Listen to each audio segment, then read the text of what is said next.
Bismillahirrahmanirrahim. Assalamualaikum warahmatullahi taala wabarakatuh. Alhamdulillah, pertama kita bersyukur kepada Allah Subhanahu wa taala pada hari ini bersama dengan ustaz dalam kelas Al-Quran dan Fardu Ain.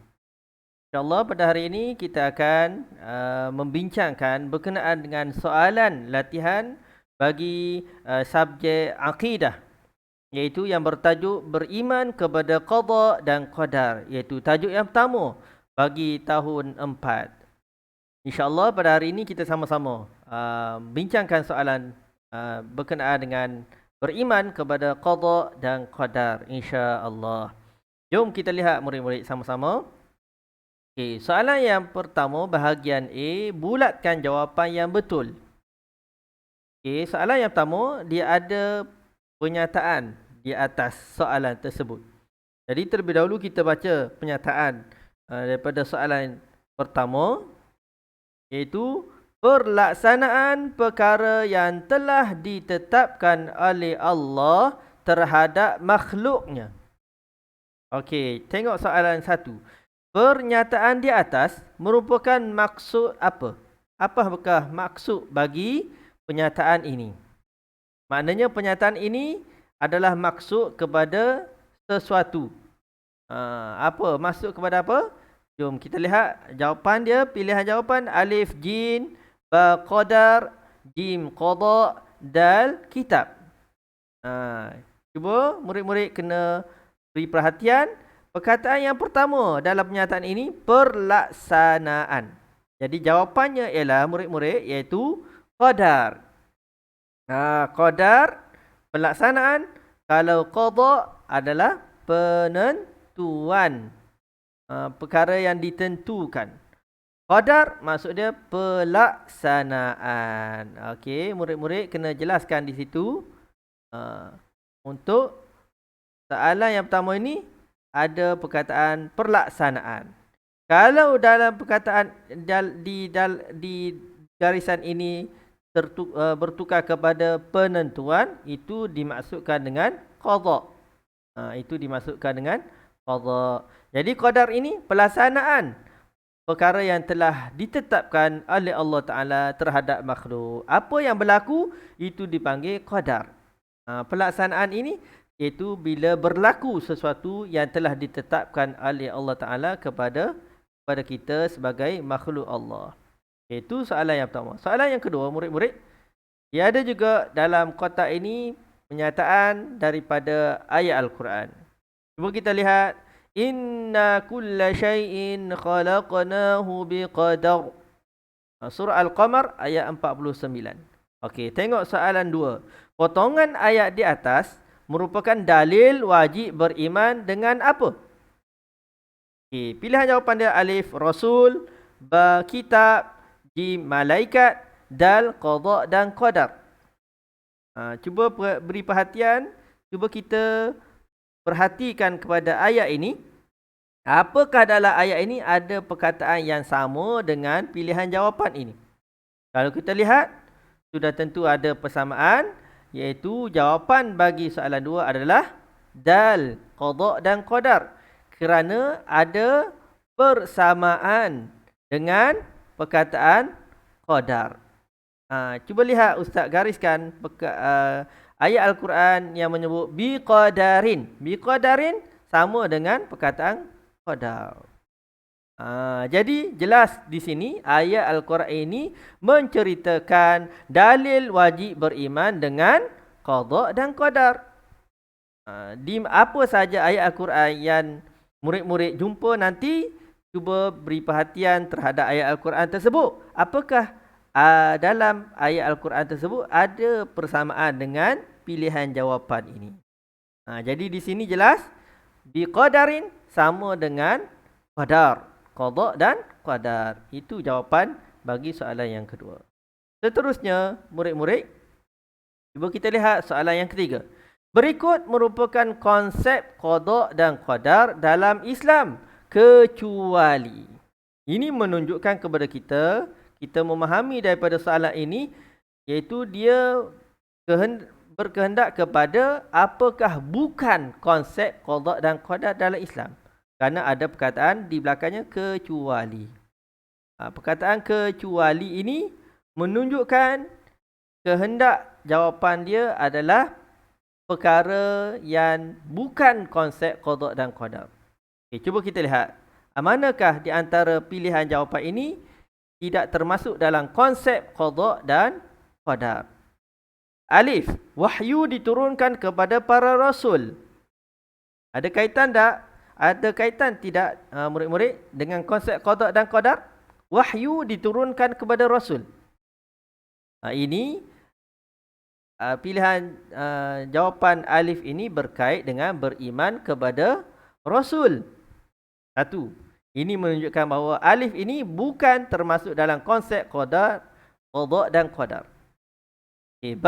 Allah menetapkan setiap perkara sejak azali. Perkara yang ditetapkan oleh Allah Ta'ala termasuk dalam qada dan qadar. Jim, Allah melaksanakan perkara yang telah ditetapkan olehnya. Ini konsep kepada qadar. Pelaksanaan Allah kepada perkara yang ditetapkannya. Dan segala yang berlaku mesti mempunyai sebab dan akibat. Ini juga termasuk dalam konsep qada dan qadar. Jadi pilihan jawapannya adalah sudah tentu alif. Kerana alif ini berkaitan dengan konsep beriman kepada Rasul. Okay. Seterusnya murid-murid, soalan 4. Antara berikut, yang manakah contoh qada? Soalan sebelum ini cerita berkenaan dengan konsep pengertian qada dan qadar dan dalil. Sekarang kita lihat apakah contoh bagi kita memahami konsep qada ini. Manakah pilihan jawapan yang betul? Cuba kita lihat pilihan jawapan. Alif, bentuk fizikal seseorang. Ba, Abu berjaya kerana rajin. Jim, Osman berkahwin ketika usia muda. Dal, Jamil meninggal dalam suatu kemalangan. Menunjukkan kepada kita pilihan jawapan yang betul adalah alif. Kenapa? Kerana kita lihat kepada konsep ataupun pengertian qada tadi, iaitu qada adalah penentuan. Berbeza dengan qadar adalah pelaksanaan. Perkara yang terjadi dipanggil qadar. Perkara yang telah dirancang, yang telah ditentukan oleh Allah Ta'ala sebelum berlaku perkara tersebut disebut sebagai qada. Jadi keempat-empat pilihan jawapan ini, alif adalah termasuk dalam perkara qada, iaitu bentuk fizikal seseorang. Itu adalah ketetapan Allah Ta'ala. Itu adalah penentuan Allah Ta'ala, sama ada fizikal seseorang itu besar, kurus, tinggi, rendah. Itu dipanggil contoh qada. Yang lain semua ini adalah qadar setelah berlaku. Abu berjaya kerana rajin. Berjaya kerana rajin. Dia berjaya setelah dia rajin berusaha. Osman begitu juga. Jamil meninggal dalam suatu kemalangan. Semua ini adalah termasuk contoh qadar. Okay, seterusnya soalan 5. Kita lihat dulu penyataan yang diberikan. Mazlan yakin Allah telah menentukan dan menetapkan kematian setiap manusia. Mazlan nama orang, dia yakin dan pasti bahawa Allah telah tentukan dan menetapkan kematian setiap manusia itu. Okey, tengok jawab soalan 5. Penyataan di atas menunjukkan Mazlan beriman kepada apa? Allah, ia yakin Allah tetapkan, Allah tentukan kematian seseorang manusia itu. Sudah tentu dia berkait dengan beriman kepada qada dan qadar, iaitu jawapan dia dal. Kitab, iaitu 4 jenis kitab yang diturunkan Allah Ta'ala. Malaikat, 12 malaikat yang diyakini, yang wajib kita yakin. Rasul, 25 Rasul. Jadi berkenaan dengan penentuan dan menetapkan kematian seseorang itu berkait dengan beriman kepada qada dan qadar. Seterusnya murid-murid, soalan yang ke-6. Kita lihat pernyataan yang diberikan. Jenis qada. Dia sebut ada 2 jenis qada. Pertama qada mu'allaq. Yang kedua qada apa? Okey, cuba kita lihat soalan dia. Apakah jenis qada X? Qada apakah dalam rajah di atas? Iaitu qada yang kedua. Jenis qada yang kedua. Apakah jenis qada yang kedua? Cuba kita lihat pilihan jawapan. Alif mubin, ba mubram, jim mujrim, dal munqati'. Jawapannya adalah iaitu ba. Qada, dua jenis qada yang berlaku kepada setiap makhluknya, iaitu sama ada qada mu'allaq, yang kedua qada mubram. Okey. Kena pastikan dalam soalan nanti ada dua jenis. Kita perlu mengetahui bahawa qada ini ada dua jenis, mu'allaq dan juga qada mubram. Seterusnya soalan yang ketujuh. Apakah hukum tidak beriman dengan qada dan qadar? Apa hukum orang yang tak percaya, tak yakin dengan qada dan qadar, iaitu penentuan Allah? Sudah pasti orang yang tidak beriman, tidak yakin, tidak mempercayai dengan qada dan qadar, hukumnya adalah jim, kufur. Alif muslim, sudah pasti orang muslim dia yakin betul-betul dengan qada dan qadar Allah. Jadi bukan jawapan kepada soalan 7. Ba fasiq. Fasik ini orang yang sentiasa melakukan dosa dalam keadaan dia masih lagi beriman. Dal mukmin juga tidak termasuk hukum orang yang tidak beriman dengan qada dan qadar. Jadi jawapannya adalah kufur. Orang yang tidak yakin semua yang berlaku di atas dunia ini menurut ketentuan Allah, hukum dia adalah kufur. Okay, seterusnya soalan 8. Pilih pernyataan yang berkaitan dengan qada mu'allaq. Tadi kita telah lihat bahawa qada ada dua jenis. Yang pertama qada mu'allaq, yang kedua qada mubram. Cuba kita lihat apakah pernyataan yang ada kaitan dengan qada mu'allaq dalam pilihan jawapan ini. Alif, perkara yang ditetapkan oleh manusia. Manusia yang tetapkan. Sudah pasti ia tidak termasuk dalam qada. Kerana manusia yang menetapkan, manusia yang merancang. Yang kedua, tidak boleh berubah walau dengan izin Allah. Ini bertentangan. Bertentangan dengan rukun iman, beriman kepada qada dan qadar.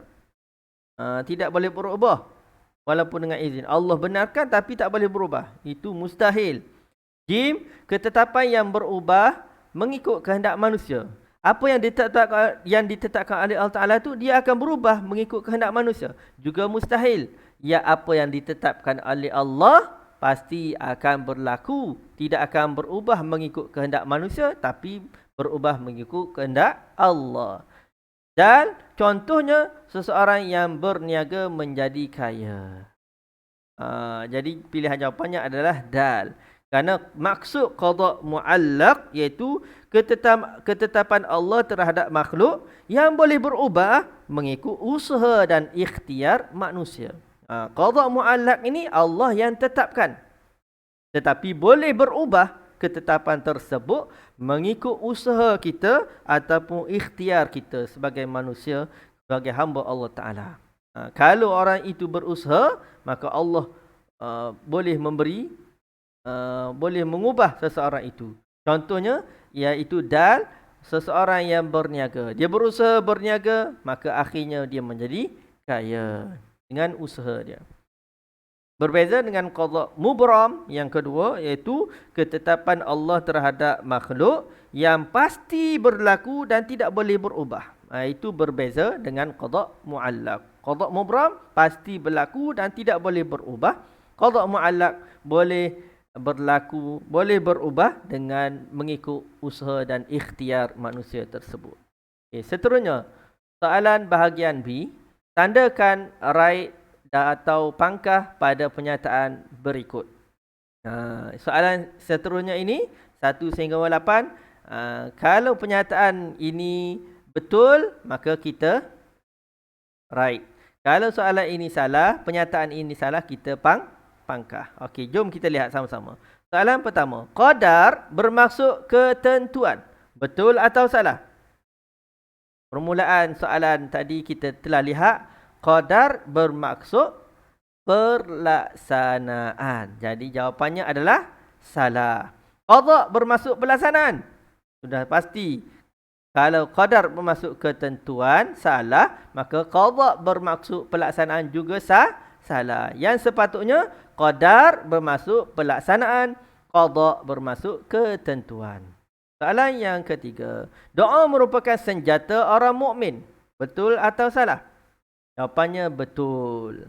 Kerana dengan doa lah ia menjadi doa adalah senjata orang mukmin. Kerana dalam apa-apa masalah kita berdoa kepada Allah, memohon pertolongan dengan Allah, dan Allah pasti akan memperkenankan doa orang mukmin itu. Yang keempat, umat Islam tidak boleh berputus asa. Kita sebagai orang Islam tidak boleh berputus asa daripada rahmat Allah Ta'ala. Betul atau salah? Sudah pasti betul.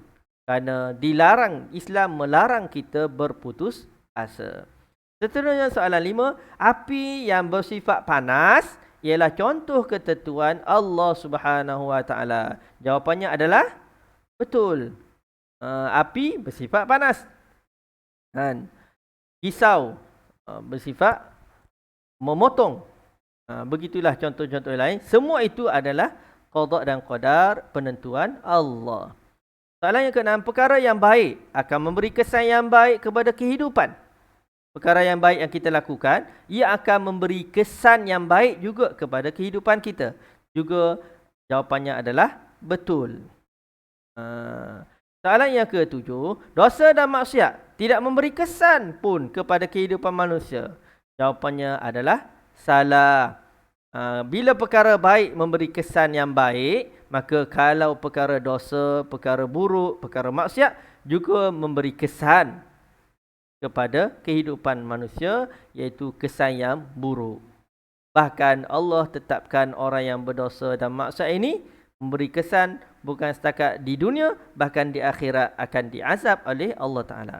Soalan yang ke-8, dunia tidak akan kiamat jika manusia menjaga alam ini dengan baik.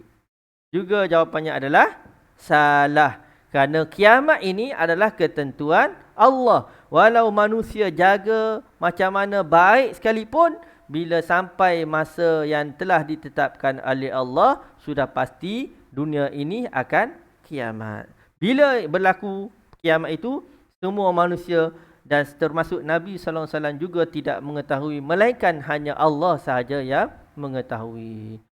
Itu saja perbincangan kita berkenaan dengan tajuk qada dan qadar dalam tahun 4 bagi subjek akidah ini. Moga-moga ada keberkatan dan manfaat untuk kita semua dalam pelajaran, perbincangan, soalan latihan ini. Wallahu alam. Assalamualaikum warahmatullahi taala wabarakatuh.